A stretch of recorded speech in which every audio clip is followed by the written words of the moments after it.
Assalamualaikum warahmatullahi wabarakatuh.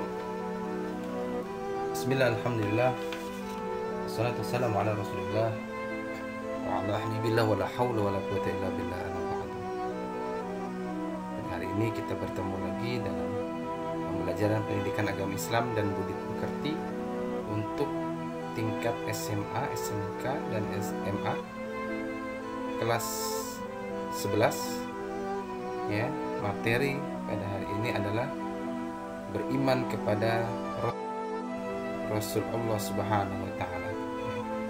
Beriman kepada Rasul Allah Subhanahu wa taala.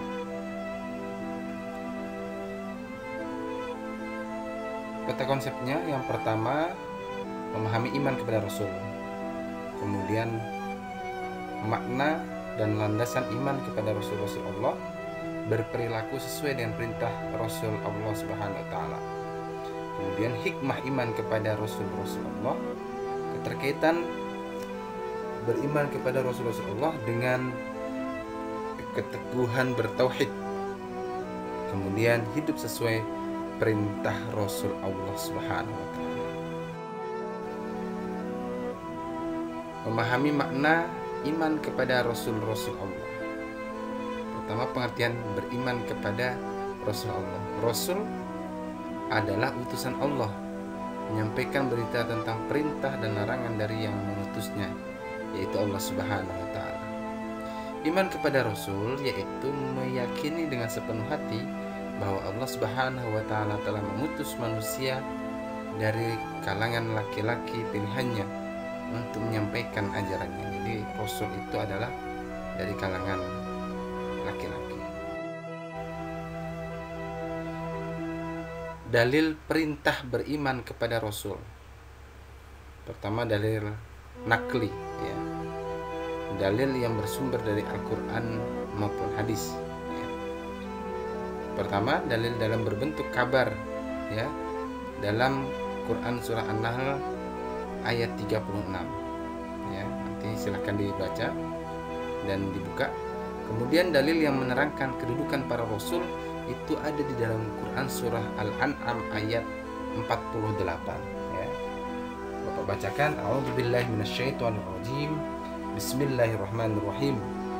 Wa ma nursilul mursalina illa mubasysyirin wa mundzirin faman amana wa aslaha fala khaufun 'alaihim wa la hum yahzanun. Kemudian para rasul adalah laki-laki.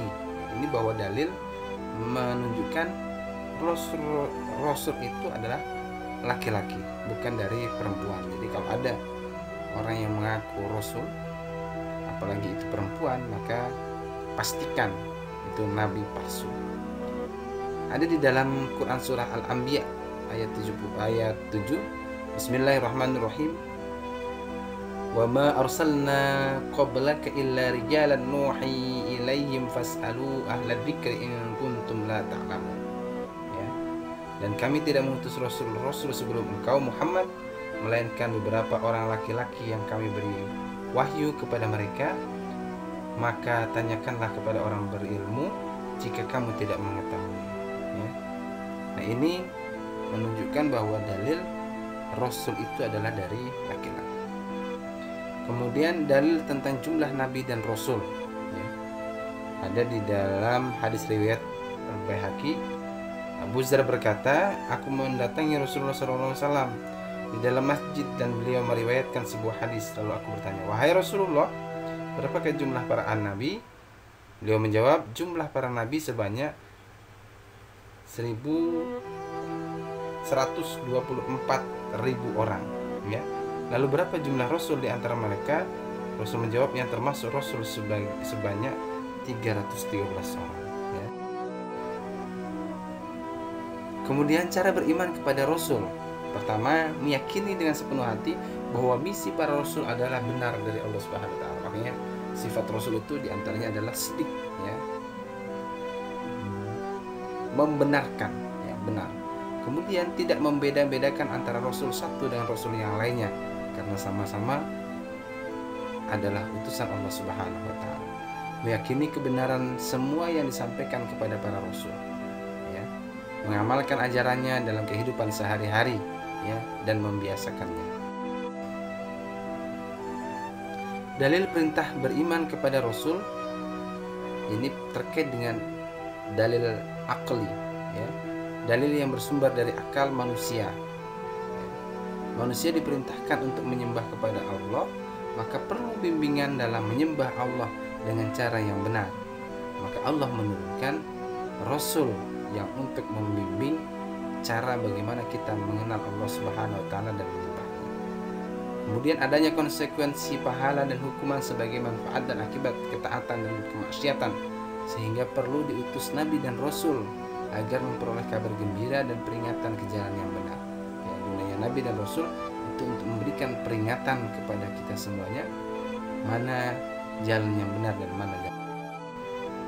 Tujuan Allah mengutus para Rasul pertama agar manusia mengetahui misi dalam hidupnya.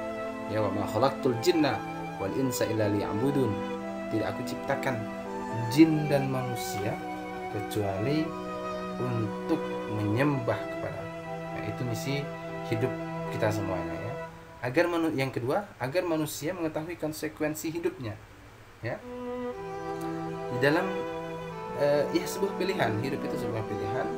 Tapi ingat Allah Subhanahu wa taala berfirman, "Faman ya'mal mithqala dzarratin khairan yarah, wa man ya'mal mithqala dzarratin syarran yarah." Ini menunjukkan bahwa pilihan kita, ya, sekecil apapun perbuatan kebaikan kita, Allah akan membalasnya. Begitu pula sebaliknya, ya, sekecil apapun perbuatan jahat kita, maka Allah akan membalasnya. Yang ketiga, agar manusia mampu meraih kehidupan bahagia, ya, baik itu bahagia di dunia maupun bahagia di akhirat. Kemudian agar manusia taat dan tunduk kepada aturan Allah Subhanahu wa taala. Selanjutnya, jumlah nabi dan rasul. Pertama, hanya Allah yang mengetahui jumlah nabi dan rasul secara pasti. Ya, jelas ya. Kalau berdasarkan hadis dari Abu Dzar tadi, jumlah nabi itu adalah 124.000, sedangkan rasul adalah 313. Ada 25 nabi dan rasul yang wajib diimani. Pertama, Nabi Adam, ya, Idris, Hud, Adam, Idris, Nuh, Hud, Saleh, Ibrahim, Lut, Ismail, Ishak, Yakub, Yusuf, Ayub, Zulkifli, Shu'aib, Musa, Daud, Sulaiman, Ilyas, Ilyasa, Yunus, Zakaria, Yahya, Isa, dan Nabi Muhammad SAW. Ya, ini 25 nabi. Mohon untuk menghafalkan, ya, karena ini sangat penting sekali. Jika kita tidak menghafal, maka kita tidak memahami. Kemudian Nabi dan Rasul ulul azmi, ya. Kriteria ulul azmi. Yang pertama, memperoleh peringatan dari Allah Subhanahu wa taala. Memperoleh pengiktirafan, ya, dari Allah Subhanahu wa taala. Kemudian, ya, yang kedua, memiliki kesabaran yang tinggi. Nabi-nabi yang tergolong ulul azmi itu memiliki kesabaran yang sangat luar biasa.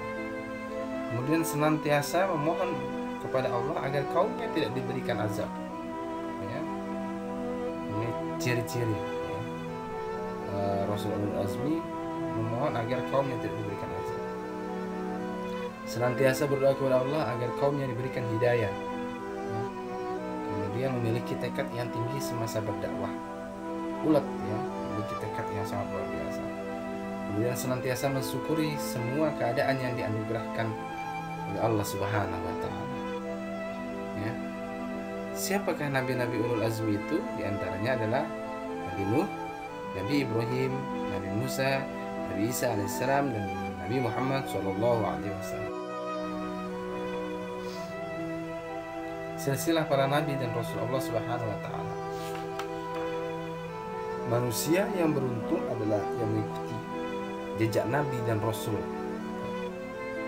Itu ciri manusia yang beruntung. Kemudian kita wajib menjadikan nabi dan rasul sebagai idola, ya. Sekarang tren idola-idola baik Korea dan yang lainnya itu sudah ketinggalan zaman. Tetapi yang masih familiar adalah Nabi Muhammad SAW, dijadikan sebagai idola bagi seluruh umat manusia, ya. Itu yang sangat luar biasa. Para nabi dan rasul berasal dari garis keturunan yang soleh, ya. Orang tuanya soleh, insya Allah ada cucunya semua. Tidak disebutkan secara langsung silsilah dan keturunan para nabi baik di Al-Quran di Muhammad SAW. Mukjizat Nabi dan Rasul Allah Subhanahu Wa Taala. Mukjizat itu adalah sesuatu yang luar biasa datang dari Allah Subhanahu Wa Taala dan diberikan hanya kepada Rasul, ya, sebagai bentuk pertolongan dalam mengemban misi kerasulannya. Fungsi mukjizat untuk mengalahkan segala bentuk rintangan, tantangan dan ancaman dalam berdakwah, ya, dalam mendakwahkan agama Allah Subhanahu wa taala.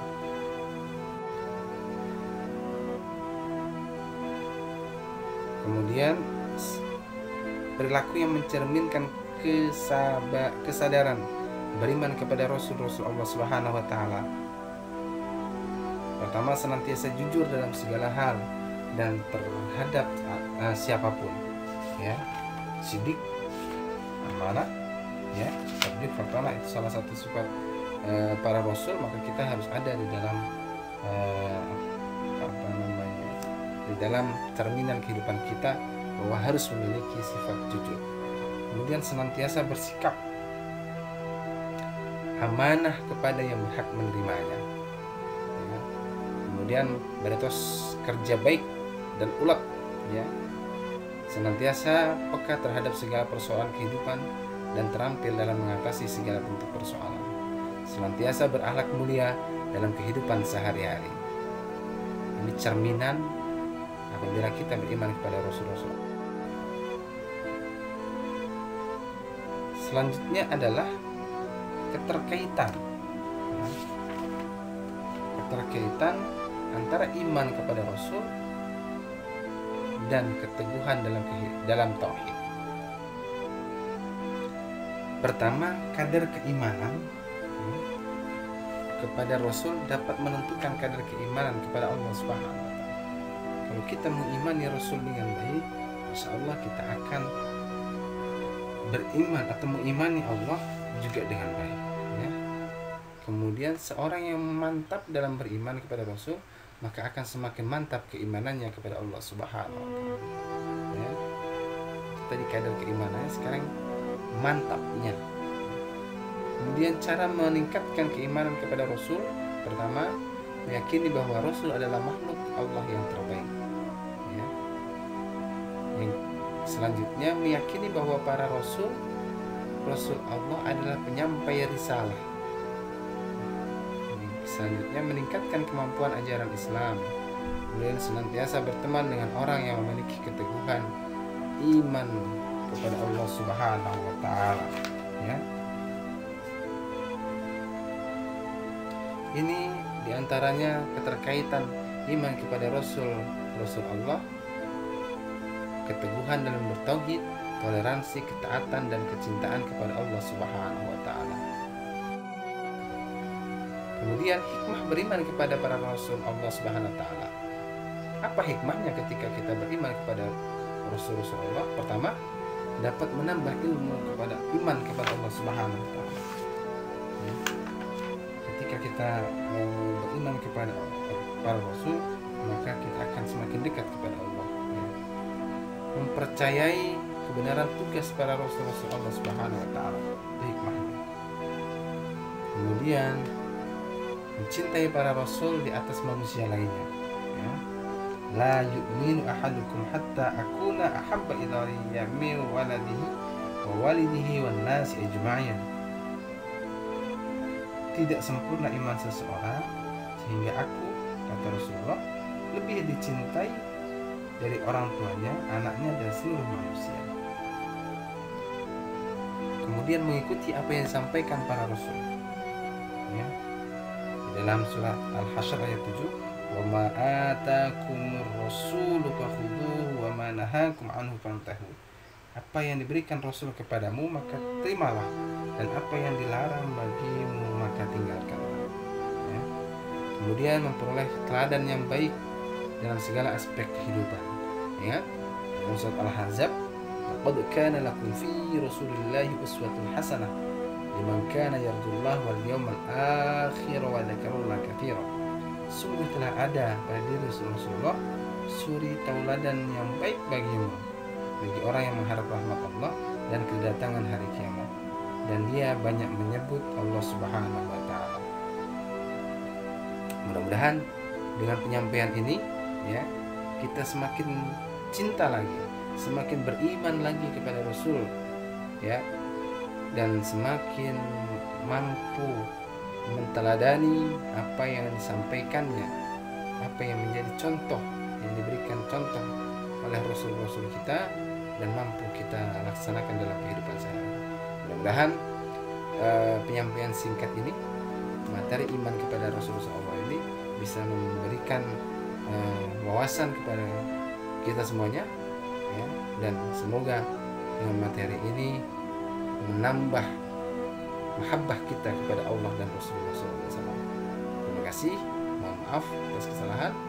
Allahul muwafiq ila aqwamit thoriq. Wassalamualaikum warahmatullahi wabarakatuh.